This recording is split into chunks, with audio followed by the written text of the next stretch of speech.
friends. Today we're going to talk about proper stance in jiu-jitsu.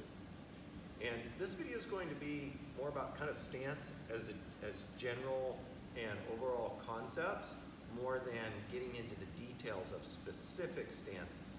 But let's first talk about how what is the purpose when I'm standing in a fight or in a grappling match. I want to have balance. I want to have mobility. I want to have strength. I want to be able to deliver power, and I want to be able to absorb it. Okay?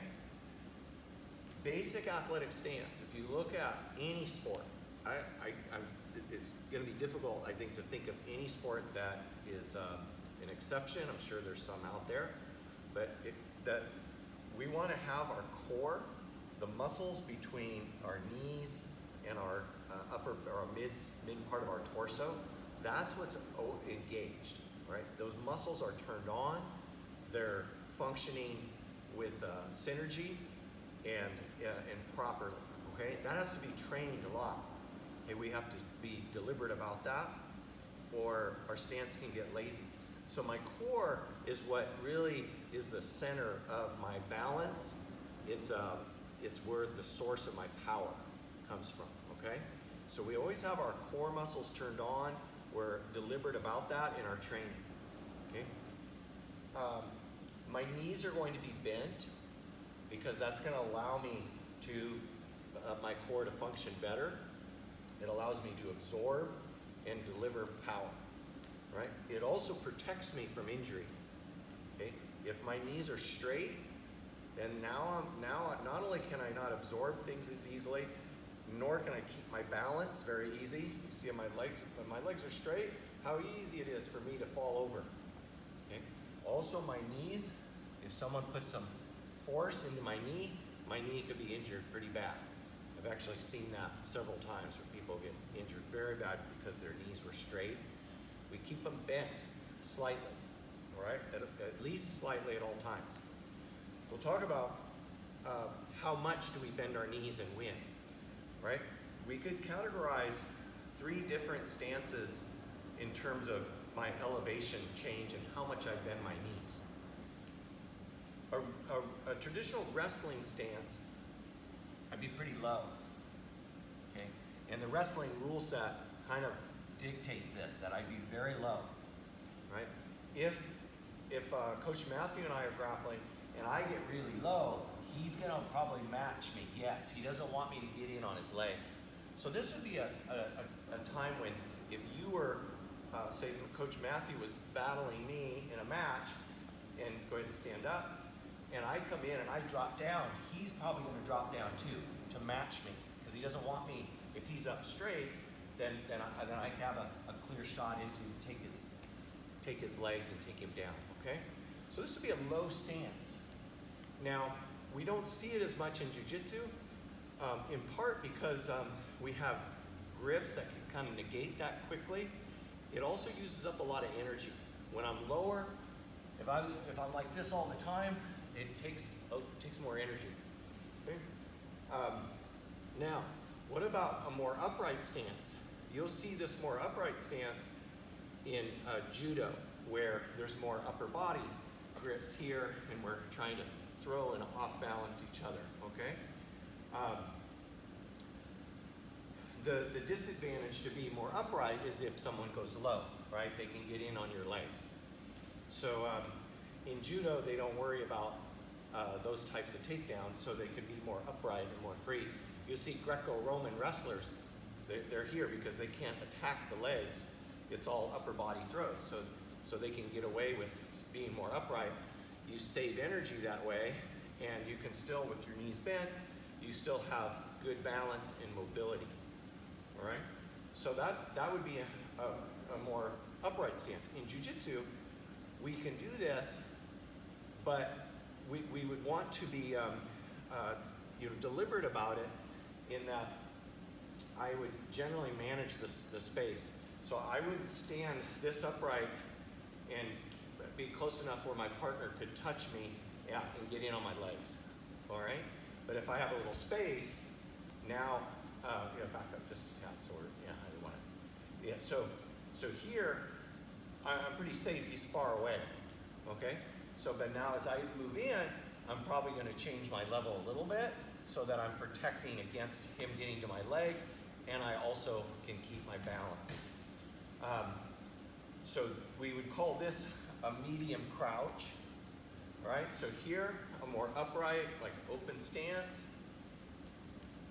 Here's a medium crouch, and then this would be very low, more like what wrestlers do, all right? At any given time, you might use some of those stances in jiu-jitsu.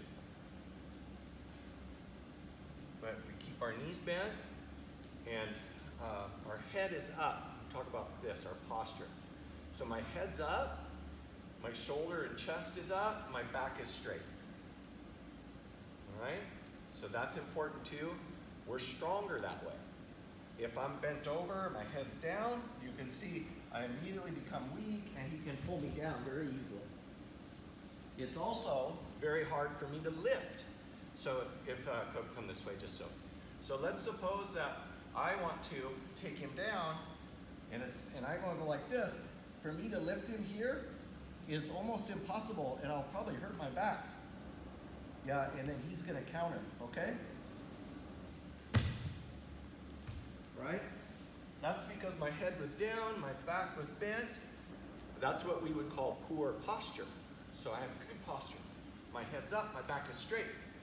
Okay, so now, if I was to say, go to take him down, look, I can come in here, my back's straight. Boom, right here. Now I can start to lift and take him down very easily. All right? So we always in training, good stance means a straight back, my head's up.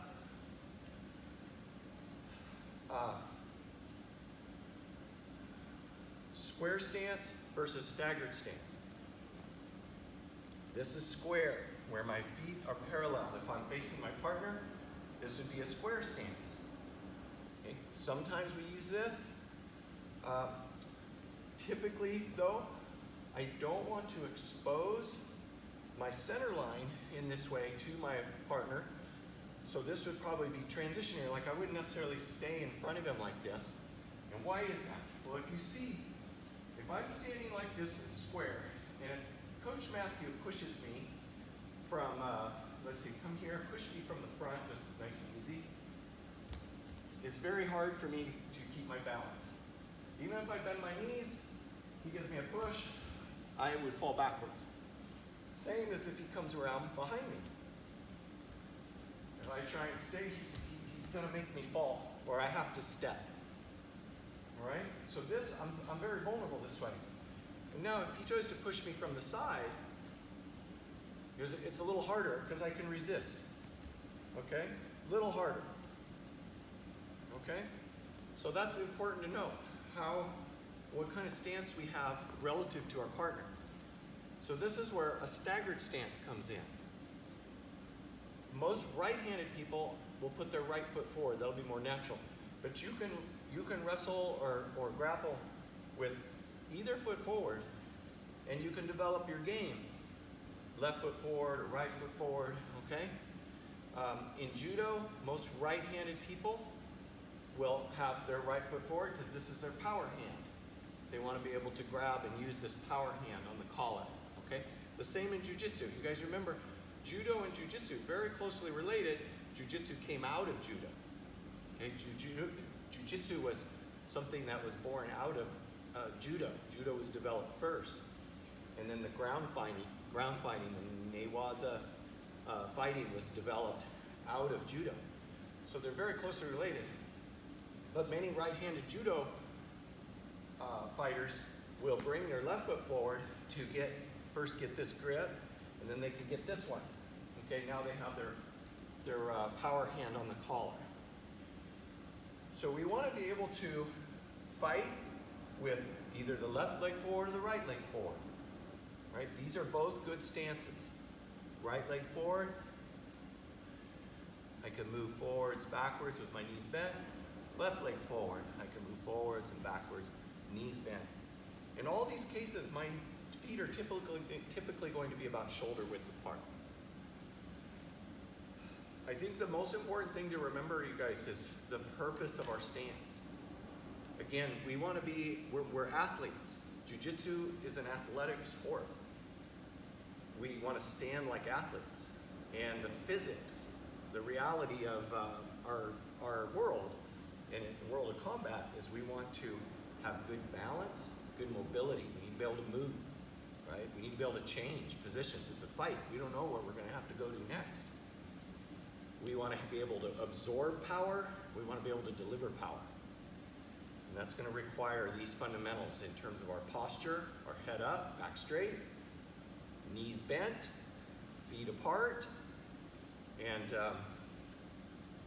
that will help you not only in jiu-jitsu, but in any sport you do. Okay, so those are going to be your basic points of what's a proper stance in general. All right?